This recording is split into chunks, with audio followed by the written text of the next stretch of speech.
conscience ne nous blesse pas beaucoup et que nous commençons à croire que ce n'est pas du tout un péché. Quel est votre péché enchevêtrant?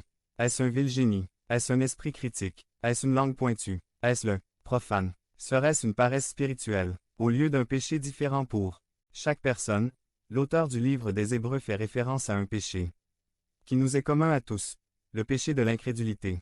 Le péché d'incrédulité est le péché dont le peuple de Dieu est coupable depuis des siècles.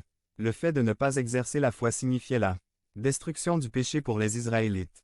L'infidélité tourmentait l'Église primitive. Notre manque de confiance en Dieu prive l'Église moderne et les chrétiens individuels d'une grande puissance et d'une grande réussite spirituelle. Le péché des incroyants fait que l'incrédulité reste perdue et sous la colère de Dieu a amené les enfants de Dieu à rester dans l'enfance spirituelle. Ce soir, je veux vous montrer l'effet que cela a sur notre relation avec Dieu, les résultats de ce péché, les causes de ce péché, et ensuite la guérison de ce péché. Regardons notre incrédulité et le Sauveur. C'est une source de chagrin pour lui. Si vous voulez attrister Dieu et apporter de la douleur au cœur, alors arrêtez simplement de croire. Le manque de confiance déçoit son amour. La Fépéquania est une insulte à sa véracité. Lorsque vous ne croyez pas que Dieu peut faire ce qu'il dit qu'il peut, alors vous l'avez littéralement giflé et dites, Dieu, tu ne peux pas gérer ça. Ne pas lui faire confiance entrave ses objectifs pour nous. Lorsque nous ne faisons pas entièrement confiance à Dieu, nous ne faisons de mal à personne d'autre qu'à nous-mêmes. Dieu a tellement de choses qu'il veut faire pour vous et pour vous, mais il ne peut pas le faire et ne le fera pas si vous ne croyez pas.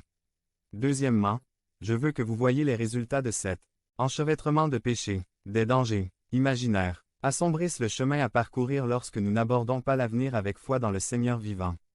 Jacques 4, 2 dit, « Vous désirez et vous n'avez pas, alors vous commettez un meurtre. Vous êtes envieux et vous ne pouvez obtenir, alors vous vous battez et vous vous disputez. Vous n'avez pas parce que vous ne demandez pas. » Sans la foi, les ressources de Dieu qui répondent à la prière croyante sont introuvables. Comme mentionné précédemment, le Seigneur a tellement de choses qu'il veut vous donner, si vous le demandez simplement à la foi. Sans foi, la peur de l'échec s'empare du cœur de celui qui veut devenir le serviteur du Christ, et il ne cherchera de lui que ce qui est humainement possible. Souvenez-vous des paroles de Philippiens 4, 13. Je peux tout par Christ qui me fortifie. Tu as attrapé ça. Il a dit que nous pouvons faire toutes choses pour Christ. Il n'y a rien dans ce monde qui puisse vous empêcher d'être un Dieu qui sert l'homme ou la femme. Devenez membre de la chaîne et AIDEZNOUS à propager la parole de Dieu à travers le monde. Point. Samedi 16 mars 2024. Si vous croyez en la puissance de Dieu, commentez 11. 11. Puissant, mais vous-même.